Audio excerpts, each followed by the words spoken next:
រដ្ឋបាលខេត្តត្បូងឃ្មុំនិងអង្គការជាដៃគូអនុវត្តគម្រោងធ្វើកិច្ចសន្ទនាថ្នាក់ខេត្តអំពីការលើកកម្ពស់តម្លាភាពនិងគណនេយ្យភាពនៃការគ្រប់គ្រងថវិកានៅថ្នាក់ក្រោមជាតិថ្ងៃទី3ខែមេសាឆ្នាំ2025លោកជំទាវលេងសុខាសមាជិកក្រុមប្រឹក្សាខេត្តនិងអាយុដំពីងណារិតអភិបាលរងខេត្តតំណាងដល់ខ្ពង់ខ្ពស់អាយុដំប៉ែងកុសលអភិបាលនៃគណៈអភិបាលខេត្តត្បូងឃ្មុំបានអញ្ជើញជាអធិបតីភាពក្នុងកម្មវិធីបើកកិច្ចសន្ទនាថ្នាក់ខេត្តអំពីការលើកកម្ពស់តម្លាភាពនិងគណនេយ្យភាពនៃការគ្រប់គ្រងថវិកាថ្នាក់ក្រោមជាតិនៅសាលាខេត្តត្បូងឃ្មុំស្ថិតនៅសាលប្រជុំកសាលាខេត្តត្បូងឃ្មុំកិច្ចសន្ទនានេះមានការអញ្ជើញចូលរួមពីលោកកឹមមីរ៉ាតូរីប្រធានគណៈកម្មាធិការជាន់ខ្ពស់នៃអង្គការមូលនិធិ IC ប្រចាំប្រទេសកម្ពុជាលោកស្រីកុយផល្លានីនាយកប្រតិបត្តិនៃអង្គការខេមរានិងលោកសុនពេញនាយកប្រតិបត្តិនៃអង្គការសម្ព័ន្ធភាពជាដៃគូដើម្បីការអភិវឌ្ឍតាមបែបលទ្ធិប្រជាធិបតេយ្យលោកស្រីនាយករងទីចាត់ការជំនាញមន្ត្រីសម្របសម្រួលរបស់អង្គការអភិបាលរងស្រុកត្បូងឃ្មុំនិងអូរ៉ាំងឪតំណាងសមាគមក្រុមប្រឹក្សាថ្នាក់មូលដ្ឋានរតនាគារខេត្តប្រធានការិយាល័យកិច្ចការច្បាប់និងសុវត្ថិភាពសាធារណៈអាជ្ញាធរឃុំនិងអ្នកពាក់ព័ន្ធជាច្រើនរូបលោកស្រី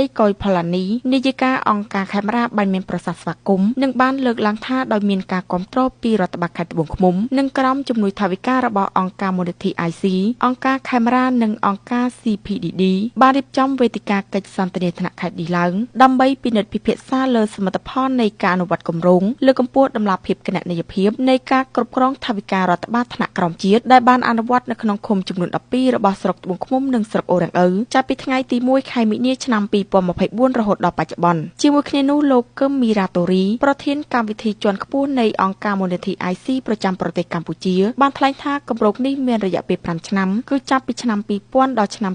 2025គម្រោងនេះមានការគាំទ្រថវិកាពីក្រសួងការបរទេសនិងក្រសួងពាណិជ្ជកម្មប្រទេសនូវេសឡង់មានគោលបំណងលើកកម្ពស់តម្លាភាពនិងគណនេយ្យភាពនៃការគ្រប់គ្រងថវិកានៅថ្នាក់មូលដ្ឋានតាមរយៈការលើកកម្ពស់ការចូលរួមរបស់ប្រជាពលរដ្ឋក្នុងដឹកឃុំនិងស្រុកព្រមទាំងរួមចំណែកដល់ការស្រាវជ្រាវនិងការរៀនសូត្រអំពីការរៀបចំថវិកានិងផែនការថ្នាក់ក្រោមជាតិក្នុងខេត្តគោលដៅទាំង4រួមមានខេត្តកណ្ដាលខេត្តកំពង់ធំខេត្តកំពង់ឆ្នាំងនិងខេត្តត្បូងឃ្មុំក្នុងឱកាសនោះអាយុដំពីងណារិតបានមានប្រសាសន៍ថាសម្រាប់កិច្ចសន្ទនាថ្នាក់ខេត្តថ្ងៃនេះបានផ្ដល់ឱកាសដល់អង្គការនិងភាគីពាក់ព័ន្ធជាពិសេសក្រុមប្រឹក្សាឃុំនិងស្មីនឃុំមានឱកាសលើកឡើងអំពីបញ្ហានិងសំណុំពរមកពិភាក្សារកដំណោះស្រាយបានទាន់ពេលវេលាពាក់ព័ន្ធនឹងការកសាងនិងប្រើប្រាស់ថវិកានៅរដ្ឋបាលថ្នាក់ក្រោមជាតិទន្ទឹមនេះក៏ដើម្បីពង្រឹងសមត្ថភាពមន្ត្រីនៅរដ្ឋបាលថ្នាក់ក្រោមជាតិទាក់ទងនឹងការគ្រប់គ្រងហិរញ្ញវត្ថុនិងការកសាងនិងអនុវត្តកម្មវិធីវិនិយោគ3ឆ្នាំរបស់ខ្លួនដើម្បីលើកកម្ពស់តម្លាភាពនិងគណនេយ្យភាពក្នុងការគ្រប់គ្រងថវិកា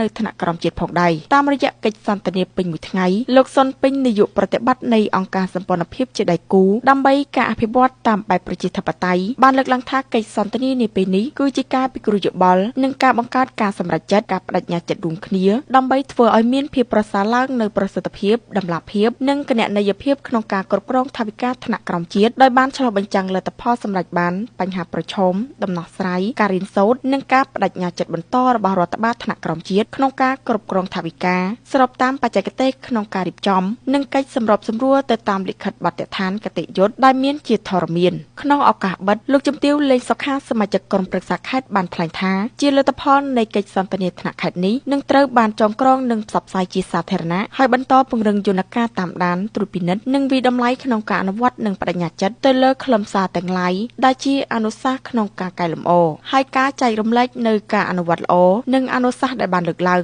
ជាធាតុចូលដ៏ប្រសើរលើការងារអភិបាលកិច្ចល្អក្នុងការគ្រប់គ្រងហិរញ្ញវត្ថុសាធារណៈនៅរដ្ឋបាលថ្នាក់ក្រោមជាតិក្នុងការរៀបចំផែនការអន្តរាគមន៍របស់ខ្លួនដោយផ្ដោតជាសំខាន់លើវិស័យអាទិភាពនៅមូលដ្ឋានផែនការអភិវឌ្ឍក្រុងស្រុកនិងផែនការអភិវឌ្ឍឃុំសង្កាត់ដែលជាតម្រូវការសំណុំពររបស់ប្រជាពលរដ្ឋលោកជំទាវលេងសុខាសមាជិកក្រុមប្រឹក្សាខេត្តមានក្តីសង្ឃឹមផងដែរថាប្រសិនបើអាចមានលទ្ធភាពគម្រោងគួរពិចារណាក្នុងការពង្រឹងតំបន់គោលដៅនិងបន្តគាំទ្រអនុវត្តគម្រោងរបស់ខ្លួនតាមបណ្ដាក្រុងស្រុកឃុំសង្កាត់ក្នុងខេត្តត្បូងឃ្មុំបន្តទៀតព្រោះការធ្វើការងារជាមួយគ្នាក្នុងភាពជាដៃគូពិតជាបានជួយគាំទ្រដល់រដ្ឋបាលថ្នាក់ក្រោមជាតិកាន់តែមានលទ្ធភាពគ្រប់គ្រាន់ក្នុងការបម្រើផលប្រយោជន៍ឬសេវាសាធារណៈជូនប្រជាពលរដ្ឋទូទៅគ្រប់មជ្ឈដ្ឋាន